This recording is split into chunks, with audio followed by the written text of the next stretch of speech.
मध्यकालीन भारत के इतिहास के कुछ महत्वपूर्ण क्वेश्चंस देखेंगे जो एग्जाम में बहुत ही इंपॉर्टेंट क्वेश्चंस हैं। तो चलिए अपने क्वेश्चन से शुरू करते हैं। प्रसिद्ध कवि अमीर खुसरो किस सूफी संत के अनुगामी थे? तो किस सूफी संत के अनुगामी थे? तो यहाँ पर हमारा आंसर सही हो जाता है शेख निजामुद्दीन औलिया। नेक्स्ट क्वेश्चन हमारा है ख्वाजा मुइनुद्दीन चिश्ती किसके शिष्य थे? तो आखिर किसके शिष्य थे? तो यहाँ पर हमारा आंसर सही हो जाता है ख्वाजा उस्मान हारूनी के शिष्य थे। चलिए नेक्स्ट क्वेश्चन देखते हैं। निम्नलिखित सूफी संतों में से कौन एक सर्वप्रथम अजमेर में बस गए थे? तो कौन अजमेर में बस गए थे? तो यहाँ पर हमारा आंसर सही हो जाता है शेख मुइनुद्दीन चिश्ती। नेक्स्ट क्वेश्चन हमारा है भारत में चिश्तिया सूफी मत को स्थापित किया। तो किसने स्थापित किया था?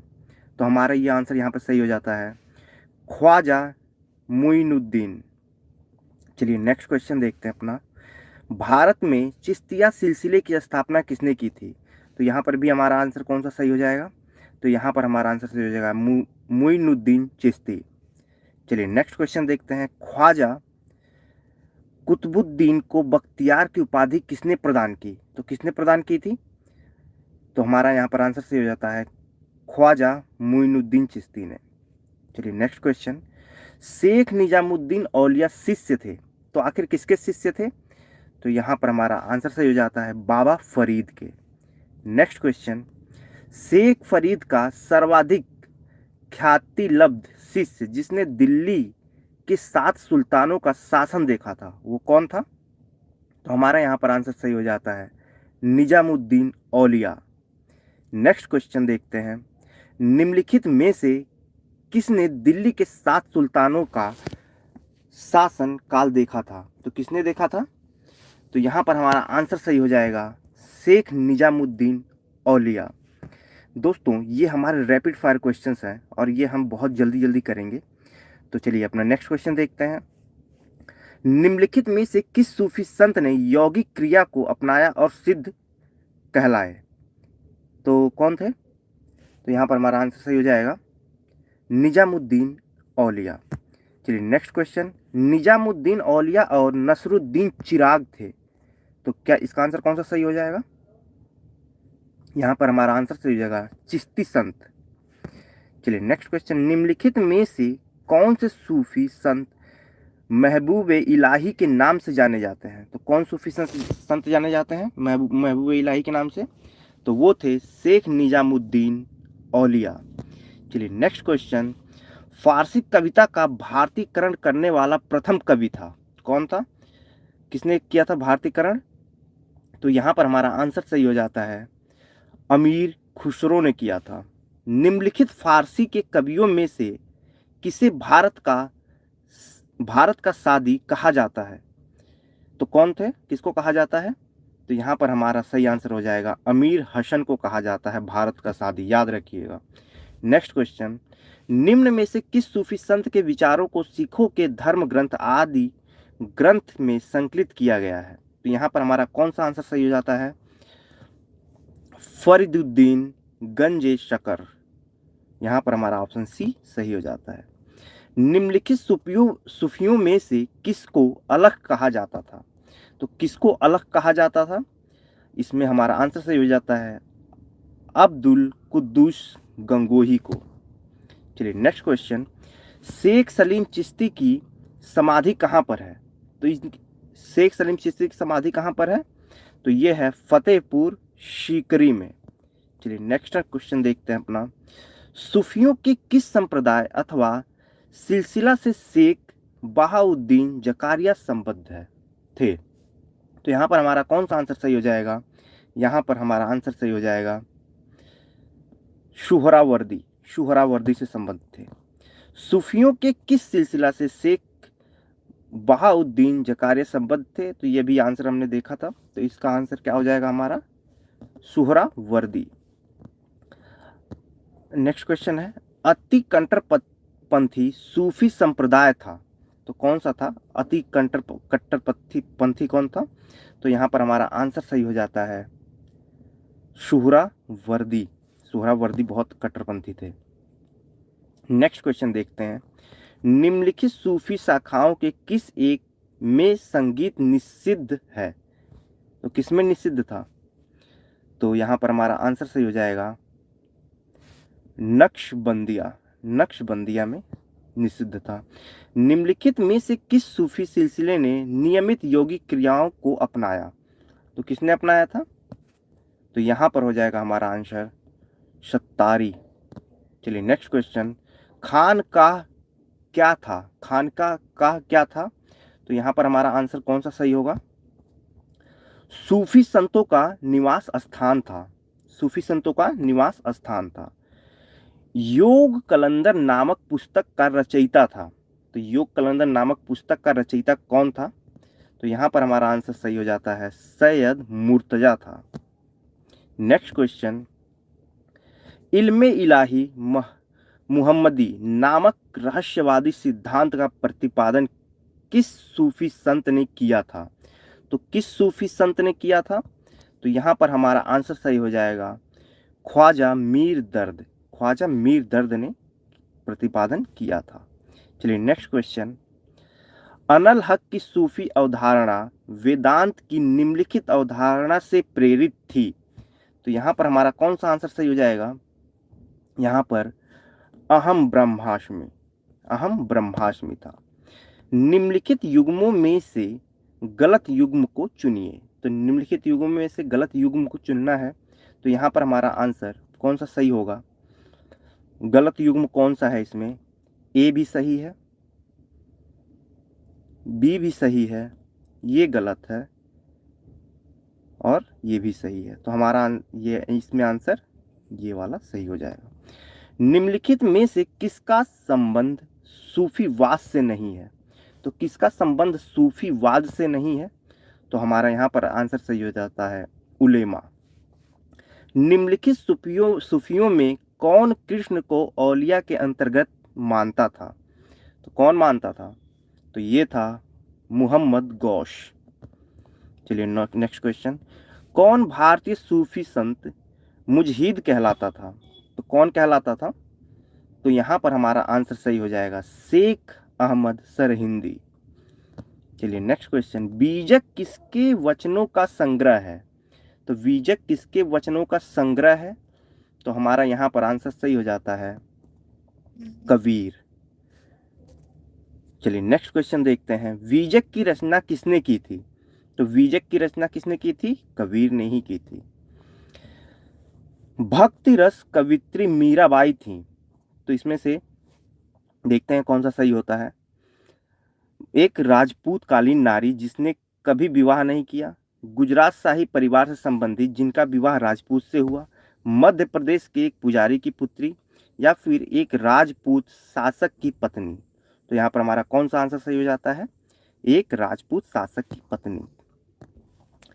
चैतन्य ने भक्ति आंदोलन में जो विशिष्टता जोड़ी वह थी, क्या थी? क्या विशिष्टता जोड़ी थी? तो यहाँ पर हमारा आंसर सही हो जाता है कीर्तन। चलिए नेक्स्ट क्वेश्चन, निम्नलिखित संतों में से किसे उसके अनुयायी विष्णु का अवतार मानते थे? तो किसको इसमें से विष्णु का अवतार माना जाता था? तो यहाँ पर हमारा आंसर सही हो जाएगा चैतन्य को। कृष्ण के जीवन परक प्रेम वाटिका काव्य की रचना की थी। तो किसने की थी? तो यहाँ पर हमारा आंसर सही हो जाएगा रसखान ने। निम्नलिखित में से कौन सा स्थान गुरु नानक का जन्म स्थल था? तो कौन सा स्थान गुरु नानक का जन्म स्थल था? इसका आंसर हो जाएगा हमारा ननकाना। ननकाना था उनका जन्म स्थल। गुरु नानक ने अपना उत्तराधिकारी किसे नियुक्त किया था? तो किसे नियुक्त किया था गुरु नानक ने अपना उत्तराधिकारी? गुरु अंगद को। चलिए नेक्स्ट क्वेश्चन देखते हैं अपना, निम्नलिखित में से किस भक्त संत ने अपने संदेश के प्रचार के लिए सबसे पहले हिंदी का प्रयोग किया? तो किसने हिंदी का सबसे पहले प्रयोग किया था? तो वो था रामानंद। चलिए नेक्स्ट क्वेश्चन, मध्यकालीन भारत में निम्नलिखित में से किस संत का जन्म प्रयाग में हुआ था? तो किसका जन्म प्रयाग में हुआ था? तो यहाँ पर हमारा आंसर रामानंद का। नेक्स्ट क्वेश्चन, यह कथन किसका है? ईश्वर मनुष्य के गुणों को देखता है उसकी जाति को नहीं, दूसरे संसार में कोई जाति नहीं है। तो इसका आंसर कौन सा सही हो जाएगा? तो ये है आंसर हमारा सही हो जाता है यहाँ पर रामानंद। नेक्स्ट क्वेश्चन देखते हैं, निम्नलिखित में से किन्होंने संन्यास नहीं लिया था? तो किन्होंने संन्यास नहीं लिया था? तो इसमें हो जाएगा वल्लभाचार्य एवं नानक ने। चलिए नेक्स्ट क्वेश्चन, निम्नलिखित में से किसने कभी संन्यास ग्रहण नहीं किया? तो किसने संन्यास कभी ग्रहण नहीं किया? अभी देखा हमने ऊपर, तो इसका आंसर सही हो जाता है वल्लभाचार्य। निम्नलिखित में से पुष्टि मार्ग के आचार्य कौन है? तो कौन है पुष्टि मार्ग के आचार्य? तो यहाँ पर हमारा आंसर सही हो जाता है वल्लभाचार्य।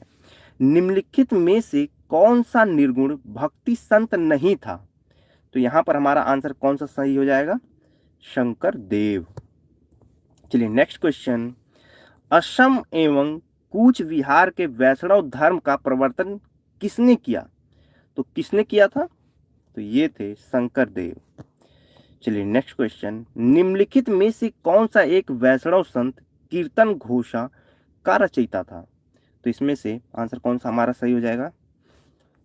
इसमें हमारा आंसर सही हो जाएगा श्रीमंत शंकर देव थे। तुलसीदास किसके समकालीन थे? मोस्ट इंपॉर्टेंट क्वेश्चन है। तो ये तुलसीदास किसके समकालीन थे? अकबर तथा जहांगीर के समकालीन थे। निम्नलिखित में से कौन वारकरी संप्रदाय का संत था? तो कौन था? तो यहाँ पर हमारा आंसर सही हो जाता है नामदेव। महाराष्ट्र में वारकरी संप्रदाय के संस्थापक कौन थे? तो कौन थे संस्थापक? तो ये थे तुकाराम। चलिए नेक्स्ट क्वेश्चन, विष्णु के रूप विठोबा की उपासना प्रचलित थी।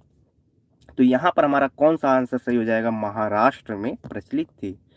सभी भक्ति तथा सूफी संतों ने मूर्ति पूजा का समर्थन किया, शासन में हस्तक्षेप का समर्थन किया, मानवता पर बल दिया, उपरोक्त सभी काम किए। तो यहाँ पर हमारा कौन सा आंसर सही हो जाएगा? तो यहाँ पर हमारा आंसर सही हो जाएगा मानवता पर बल दिया था सभी ने। भक्ति आंदोलन का प्रारंभ किया गया था। तो भक्ति आंदोलन का प्रारंभ किया गया था अलवार संतों द्वारा। भक्ति संस्कृत का भारत में पुनर्जन्म हुआ। तो भक्ति संस्कृत का भारत में पुनर्जन्म हुआ, तो इसका आंसर कौन सा सही हो जाएगा? ये है हमारा 15वीं और 16वीं शताब्दी ईस्वी में। चलिए नेक्स्ट क्वेश्चन, रामानुज ने निम्न पर बल दिया। तो रामानुज ने किस पर बल दिया था? तो यहाँ पर हमारा सही हो जाएगा भक्ति पर बल दिया था। निम्नलिखित में से कौन 16वीं शताब्दी में कर्नाटक में दासकूट आंदोलन से संबद्ध था? तो यहाँ पर हमारा आंसर कौन सा सही होगा? तो यहाँ पर था पुरंदर दास। भक्ति आंदोलन के निम्नलिखित नायकों में से कौन इस्लाम से प्रभावित था? तो कौन इस्लाम से प्रभावित था? तो यहाँ पर हमारा आंसर सही हो जाता है नामदेव। निम्नलिखित भक्ति मार्गी संतों में से कौन मोची था? तो कौन मोची था? ये था रैदास। भ्रमर गीतों का रचनाकार कौन था? भ्रमर गीतों का रचनाकार कौन था? तो यहाँ पर हमारा आंसर सही हो जाएगा सूरदास। नेक्स्ट क्वेश्चन, मुलुकदास एक संत कवि थे। मुलुकदास एक संत कवि थे किसके? कड़ा के। नेक्स्ट क्वेश्चन देखते हैं, निम्नलिखित में से कौन सा भारतीय वाद्य यंत्र भारतीय इस्लामी समन्वय का सर्वश्रेष्ठ उदाहरण है? तो यहाँ पर हमारा कौन सा आंसर सही हो जाएगा? सर्वश्रेष्ठ उदाहरण कौन सा है? तो हमारा यहाँ पर आंसर सही हो जाएगा सितार। चलिए नेक्स्ट क्वेश्चन, निम्नलिखित में से कौन सा वाद्य मिश्रित या हिंद इस्लामी उत्पत्ति का नहीं है? तो इसमें नहीं पूछा है, नहीं है, तो ये कौन सा था? यह है शहनाई। सल्तनत काल में किस भाषा को राजभाषा का दर्जा दिया गया था? बहुत इंपॉर्टेंट क्वेश्चन है। तो ये था फारसी। वास्को डिगामा भारत कब आया था? तो वास्को डिगामा भारत कब आया था? तो यह आया था 1498 में। निम्नलिखित में से कौन भारत में द्वितीय पुर्तगाली गवर्नर था? बहुत इंपॉर्टेंट क्वेश्चन है, ये पूछता है। तो ये था अल्फांसो द अल्बुकर्क। चलिए नेक्स्ट क्वेश्चन। ससगानी चांदी का एक छोटा सिक्का था जो बराबर था। इधर बहुत इंपॉर्टेंट क्वेश्चन है, इसको ध्यान रखिएगा। तो ये इसका आंसर हो जाएगा 8 जीतल के बराबर था। सल्तनत काल के सिक्के टंका, शशगनी एवं जीतल किन धातुओं से बने थे? तो किन धातुओं से बने थे? तो यहां पर हमारा आंसर सही हो जाएगा चांदी तथा तांबा। उस भूमि को किस नाम से जाना जाता था जिससे सुल्तान प्रत्यक्ष रूप से लगान प्राप्त करता था? तो इसका आंसर कौन सा सही हो जाएगा? तो ये था खालिशा। संगीत यंत्र तबला का प्रचलन किया, तो किसने किया था तबला का प्रचलन? तो ये माना जाना अमीर खुसरो ने। चलिए नेक्स्ट क्वेश्चन। निम्नलिखित में से कौन सल्तनत काल में शाही सचिवालय का व्यंजक था? तो यहां पर हमारा कौन सा आंसर सही हो जाता है? दीवाने इंशा। मध्यकालीन भारतीय राजाओं के संदर्भ में निम्नलिखित में से कौन सा कथन सही है? तो कौन सा कथन सही है? तो इसमें हो जाएगा अलाउद्दीन खिलजी ने पहले एक अलग आरिज विभाग स्थापित किया। बलबन ने अपनी सेना के घोड़ों को दागने की पद्धति शुरू की। मोहम्मद बिन तुगलक के बाद दिल्ली की गद्दी पर उसके चाचा बैठे। फिरोज तुगलक ने गुलामों का एक अलग विभाग स्थापित किया। तो इसका आंसर कौन सा सही हो जाएगा हमारा? तो इसका आंसर सही हो जाता है फिरोज तुगलक ने गुलामों का एक अलग विभाग स्थापित किया था। चलिए नेक्स्ट क्वेश्चन। अपभ्रंश शब्द का प्रयोग मध्यकालीन संस्कृति ग्रंथों में होता था। राजपूतों में जो जातिच्युत लोगों को इंगित करने के लिए, वैदिक कर्मकांडों के त्याग को इंगित करने के लिए, कुछ आधुनिक भारतीय भाषाओं के आरंभिक रूपों को इंगित करने के लिए, संस्कृतेतर छंदों को इंगित करने के लिए। तो यहाँ पर हमारा कौन सा आंसर सही होगा? तो यहाँ पर कुछ आधुनिक भारतीय भाषाओं के आरंभिक रूपों को इंगित करने के लिए। चलिए नेक्स्ट क्वेश्चन। भारत में पोलो खेल का प्रचलन भारत में पोलो खेल का प्रचलन किसने किया था? तो यहाँ पर हमारा आंसर सही हो जाता है तुर्कों ने किया था। तुर्क अक्सर पोलो खेला करते थे। सल्तनत काल के अधिकांश अमीर एवं सुल्तान किस वर्ग के थे? तो किस वर्ग के थे? तो यहाँ पर हमारा आंसर जो है तुर्क वर्ग के थे। उत्तर भारत पर तुर्कों की विजय का एक महत्वपूर्ण पहलू नगरीय क्रांति थी। यह कथन किसका है? तो यह कथन किसका है? तो यह कथन है एम हबीब का। दक्षिण तट के मोपलाओ को किसके शिष्यों ने इस्लाम में धर्मांतरित किया? तो किसके शिष्यों ने किया था धर्मांतरित? तो यहाँ पर हमारा आंसर सही हो जाता है अब्दुल्ला खर्राजी। निम्न में से उशरी भूमि के स्वामी कौन थे? तो उशरी भूमि के स्वामी कौन थे? तुर्की मुस्लिम थे। उस इतिहासकार का नाम बताइए जिसने भारत का विवरण बिना यहाँ कभी आए हुए ही लिखा है। तो वो कौन था? यहाँ पे कभी आया ही नहीं था, उसने लिख दिया शहाबुद्दीन अल उमरी ने। सल्तनत काल में भूमि को नापने के लिए निम्न में से किस एक शब्द का प्रयोग होता था? तो किस एक शब्द का प्रयोग होता था? मशाहत का प्रयोग होता था। चलिए नेक्स्ट क्वेश्चन देखते हैं। उड़ीसा के गजपति वंश का संस्थापक कौन था? तो गजपति वंश का संस्थापक कौन था? कपिलेंद्र थे। 1202 ईस्वी में नालंदा विश्वविद्यालय को किसने नष्ट किया था? तो किसने नष्ट किया था? ये बहुत इंपॉर्टेंट क्वेश्चन है।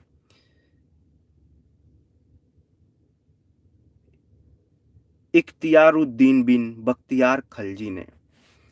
Next question.